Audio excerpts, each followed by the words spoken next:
Do you know Illustrator? If so, you may know that it allows you to create type on a path. May know, tiny little children know that, which everyone loves, right? It goes up, it goes down, it goes around. It's a regular kiddie-sized roller coaster, this thing. But is it really that great? It's hard to create, hard to control, easy to mess up. Personally, if I were to characterize such a type effect, I would call it awkward.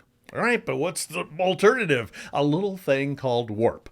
Arc, arch, bulge, 15 warp styles in all. Every one of them editable, responsive, and 100% dynamic. And quick plug, if you like this sort of thing, check out patreon.com/deeknow. All right, that's it. Forget I mentioned it. Now remember. All right, we're going to start off with type on a path, move on to warp options, and wrap up with the best of them all, dynamic warp effects. Let's get warping. All right, now because I'm recommending warp type as an alternative to type on a path outline, I thought I'd show you how the latter works. The latter being the last thing I mentioned, type on a path outline. And so here we go. I've got some type, as you can see, as well as a path outline. Now, just because it's kind of tricky to format type once it's on the path outline, I like to set up my type in advance, just like so. And, but basically kind of eyeball it with respect to my super smooth path outline. More on that in just a moment. And then I click on that text like so with the black arrow tool, and I hit Control C or Command C on the Mac to copy. And then I go ahead and click on the path outline to select it. And what you want to do is switch to the type tool, which you can get by pressing the T key, and then you click any old place on the path outline like so. It doesn't matter where you click, by the way, and notice that my text comes in upside down. That has nothing to do with the point at which I clicked. I could have clicked on either end as well, or in the sort of down here, or something like that. Doesn't matter. The thing is that Illustrator thinks this path outline, for whatever reason, is drawn from the right to the left, and so the text is upside down. All right, so whatever, we'll take care of that in a moment. Control V or Command V on the Mac to paste. I know I'm moving very quickly. I just want to give you a rough idea how this works. And then you just press the Escape key in order to accept that change. Now, there's nothing good looking about my type so far. In fact, it's a total mess. And this is not unusual when you're starting work on type on a path. This is very common. And so notice that we have these 3 lines right here. They can be of any length. They just happen to be big in my case because I'm working with big type, but sometimes they get very small and irritating. Anyway, notice this middle one right here. You want to take it and drag it up like so. That is, so that you're moving your type from below the path outline to above the path outline, and then drag it all the way over to the left, like so, so that it starts at the beginning of the path outline. You want to make sure this little, notice how tiny these little lines are now. They went from being very big and usable to being very tiny and hard to work with. Nice work, Illustrator. Anyway, make sure that this guy's at the beginning, and then you want to see right here. Notice that there's a little plus sign telling you that there's overflow type, which is like, no kidding, path outline is totally missing. The words path outline, the path outline is still kind of there. And now I'll just go ahead and drag this guy over all the way, this tiny little thing all the way over to the right hand side. So it clicks into location like so, snaps, that is to say. And that still doesn't help me out, does it? It doesn't bring back the word outline, and that's because my type is too big. So as long as your black arrow tool is selected, the entire text object is selected, and that's what you want. And then you go up here to the horizontal options control panel. That's what it's called.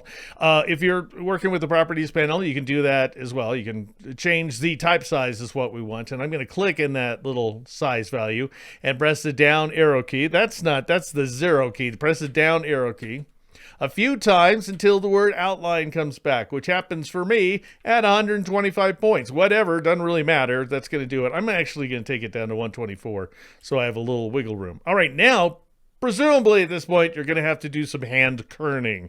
You know what I mean? K-E-R-N, in case you're not a type nerd. And so what I'll do is double click right at this location between the Y and the P. And here's what you do. If you want to tighten that space up, that is, which I do, then you press Alt left arrow key. That would be Option left arrow on the Mac, and that'll just go ahead and tighten that spacing a little bit. So this is hand kerning, and then I'll just arrow to this region between the T and the H, and I'll press Alt left arrow. Sorry, Alt left arrow, Option left arrow on the Mac. And then I'll advance to here and do the same thing. That's Alt left arrow, Option left arrow on the Mac.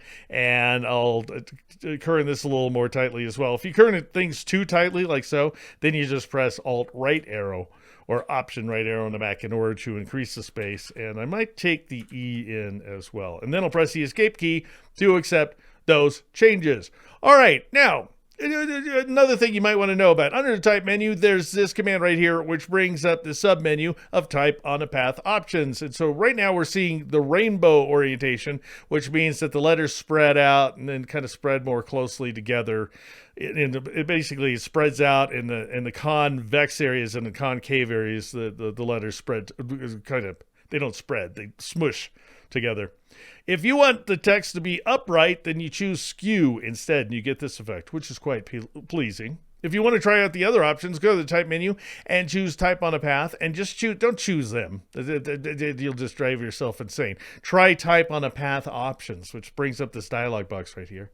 And then turn on the preview checkbox like so, and then try out your effects. Let's try out 3D ribbon, shall we?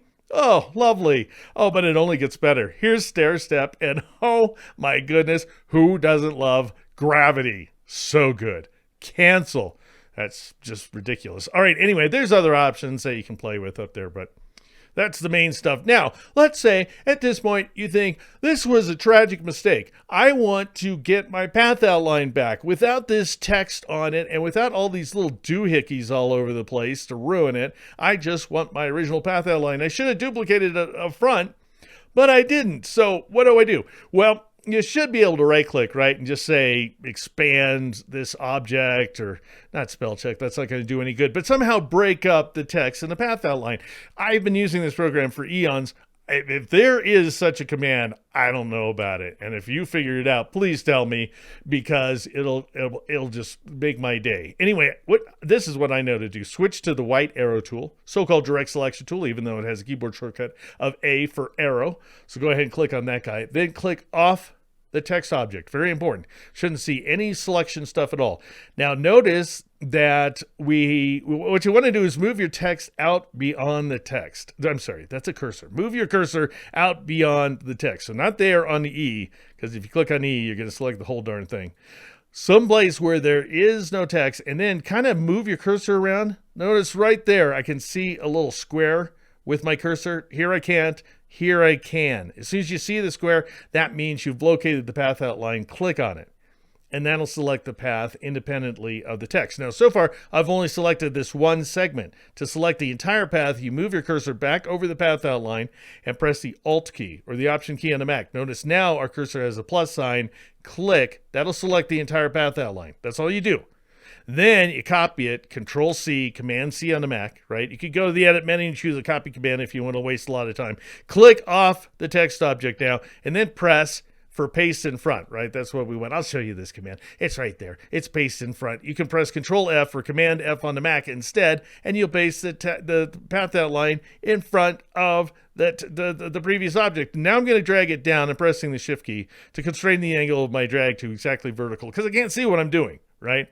And now you want to give it a stroke, right? So go up here to this stroke option on the far left side of the control panel, and let's change the line weight to 8 points just so we can really see it. And that restores my green stroke. Isn't that nice? And that, by the way, that's everything I have to say about creating text on a path outline, type on a path outline. Let's get it right here inside Illustrator. Now it's time for a new segment, Meta Trick, in which I show you how I drew that super smooth path outline. What super smooth path outline? This one, this green path right here. Notice that it is a work of absolute smoothness. And if I were to switch to the white arrow tool for a moment by pressing the A key, and then I'll just go ahead and click anywhere on the path outline, like right here, notice that not only are these two segments symmetrical to each other, which is one thing, right? You can just rotate one segment with respect to the other, but so are the control handles. These guys are exactly symmetrical, so that this is a super smooth transition right here with this smooth point in between. So how'd I do it? Well, here's what I'm going to do. Press the V key to switch back to my black arrow tool. Click on the path outline to select it.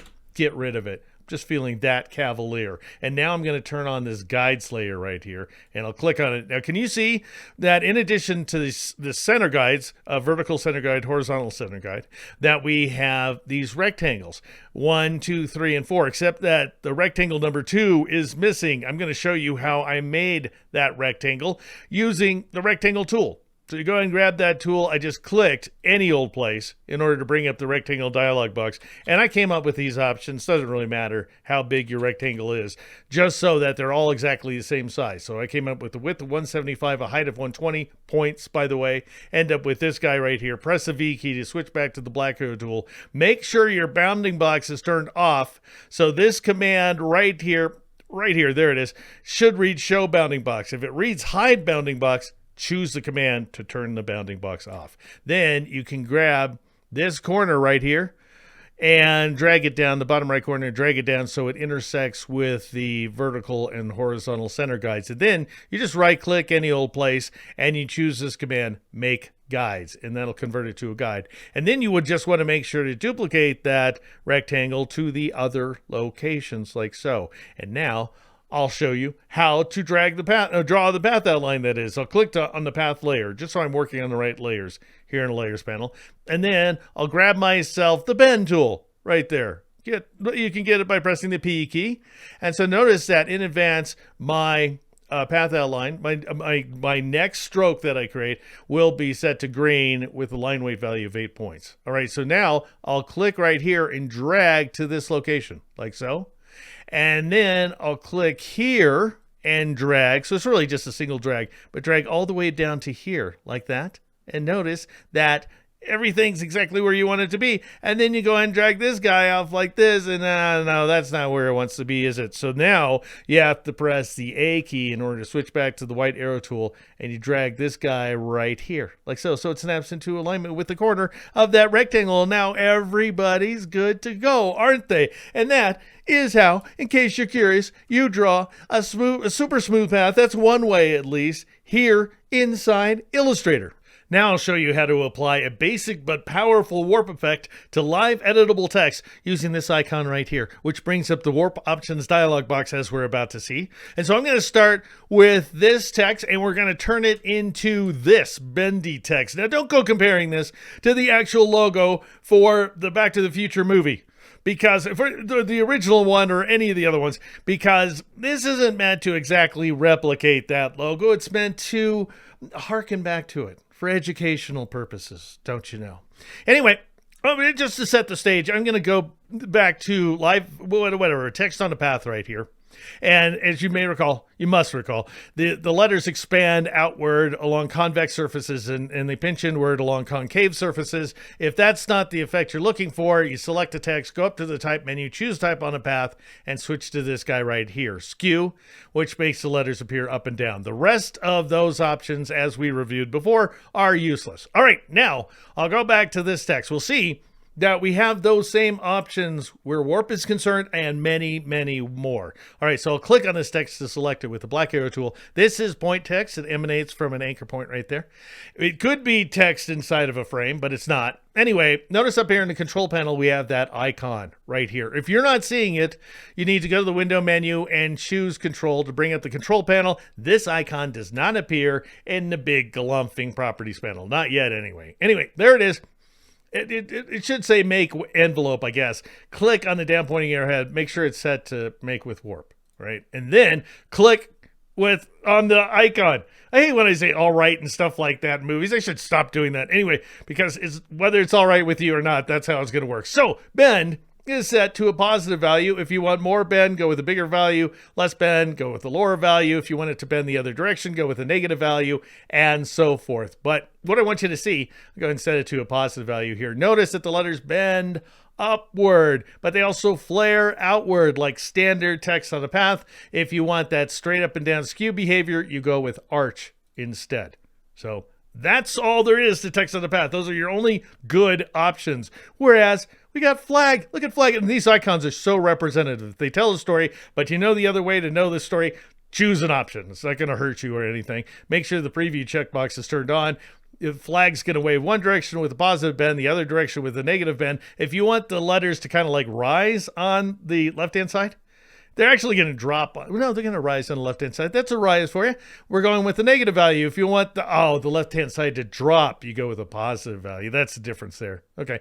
Horizontal versus vertical. We'll see in a second if Illustrator is cooperating with me. Anyway, arc lower, right? Flat top, bend at the bottom. Arc upper is the opposite effect. I'm going to stick with arc, just plain old arc for now, which is going to bend both the top and the bottom.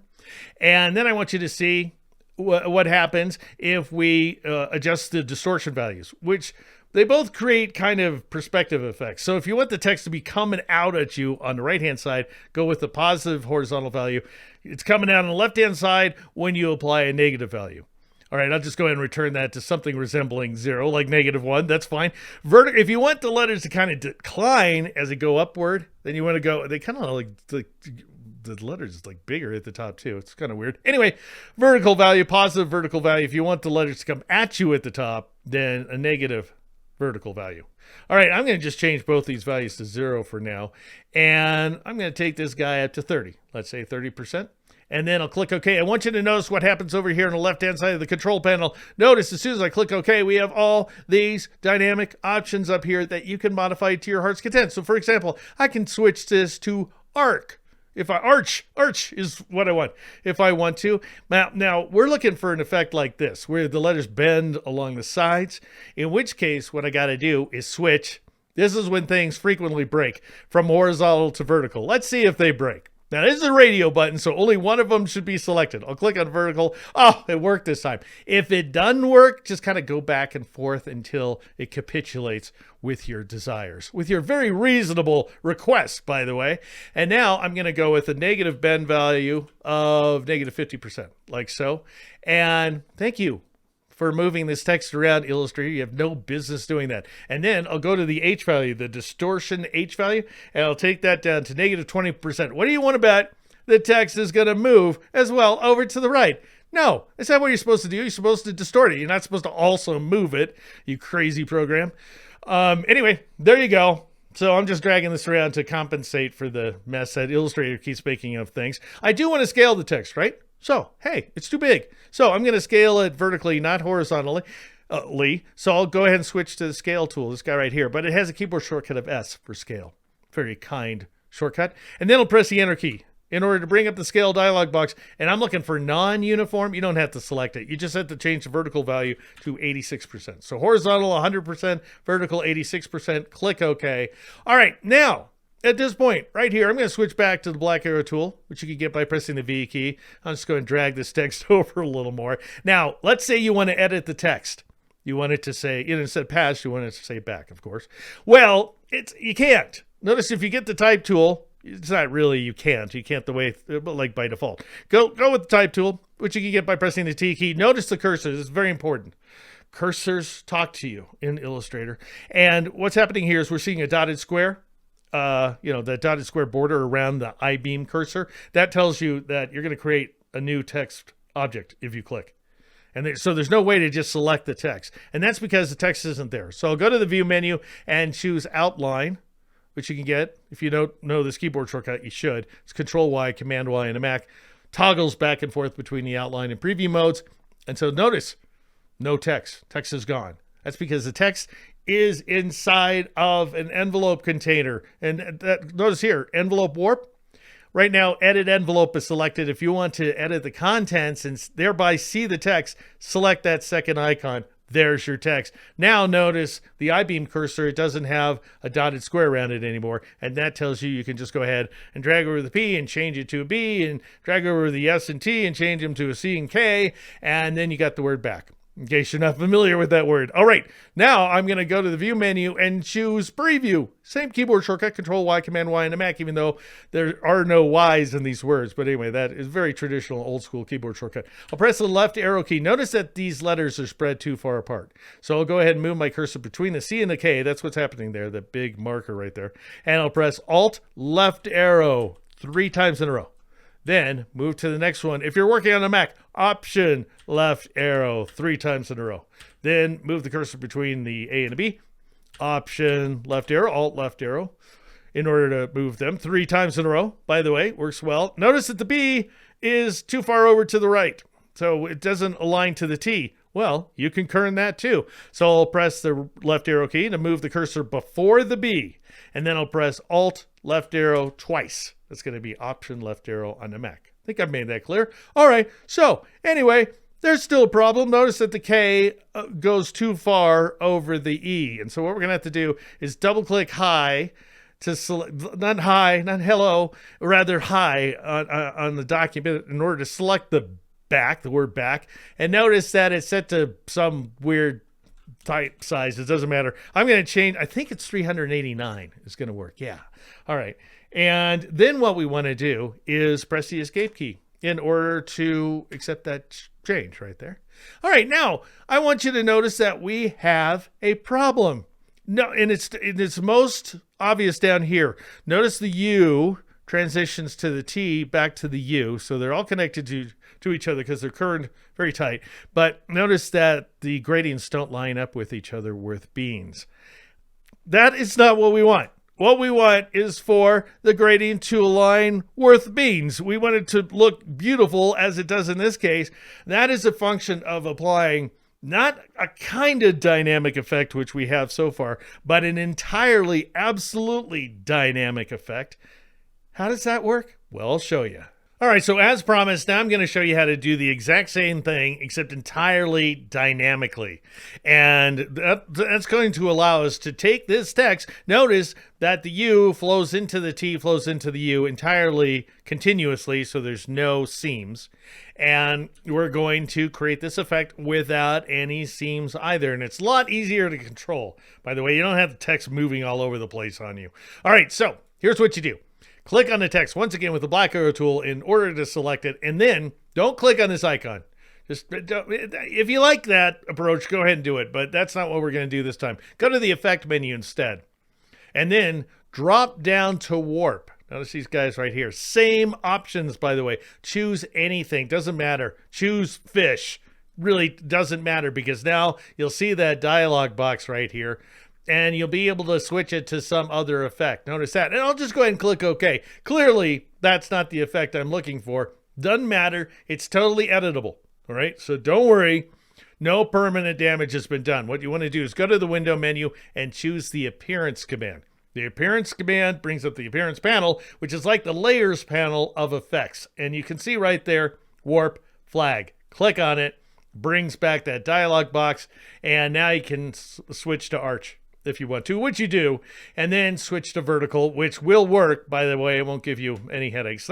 It did work before too, but that was unusual. Anyway, now click in the bend value and change it to -50%, and I'll tab down to the distortion horizontal value, and I'll change it to -20 in order to get this effect right here, which you'll see as long as you have the preview checkbox turned on.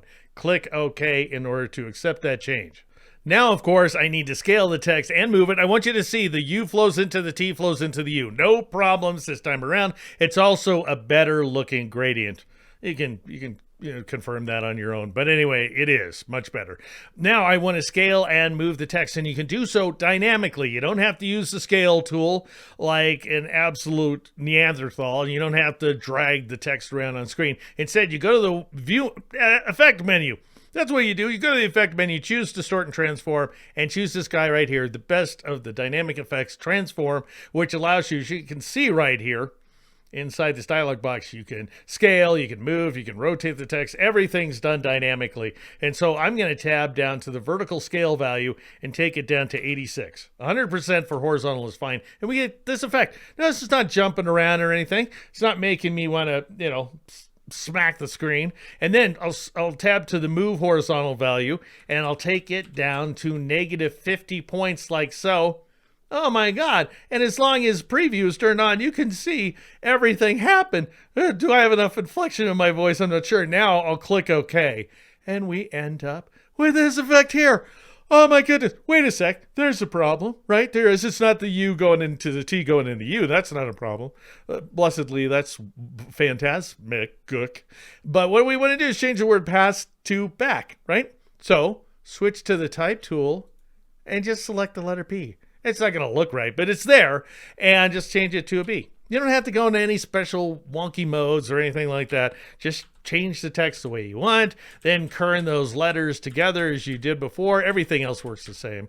And I'll kern that B over to the left a little bit, and we'll end up with this effect here. The K is drifting off too far, as you can see, farther than the E below it. So I'll double click hi, hello, double click on that text hi on the screen in order to select it. And this time, I'm going to change the point size. Notice it's not a weird type size anymore this time around. It's a normal one. It doesn't have a bunch of decibels, and I'll just change it to 420 this time around. Isn't that nice? 420.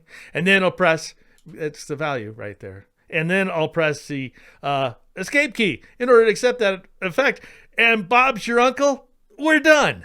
When you work entirely dynamically where your warps are concerned. Oh, there's transform, by the way, here inside the appearance panel. So now you can change warp if you want to. And if you want to change the transform, the scale and the move, you can click on the word transform right there and you can change those values dynamically. Isn't that awesome? And so that's a total, absolutely 100% dynamic workflow when warping your completely editable text here inside Illustrator. Thank you so much for watching. Feel free to like, subscribe, and turn on notifications. All right, now imagine you were to take a few of those dynamic warp effects and apply them to crazy complicated letter forms like the kind you get with grunge type. Well, no need to imagine. Just make your way to patreon.com/DeekNow. The first 30 seconds are free to sample. I'm Deke McClelland. This is Illustrator Now.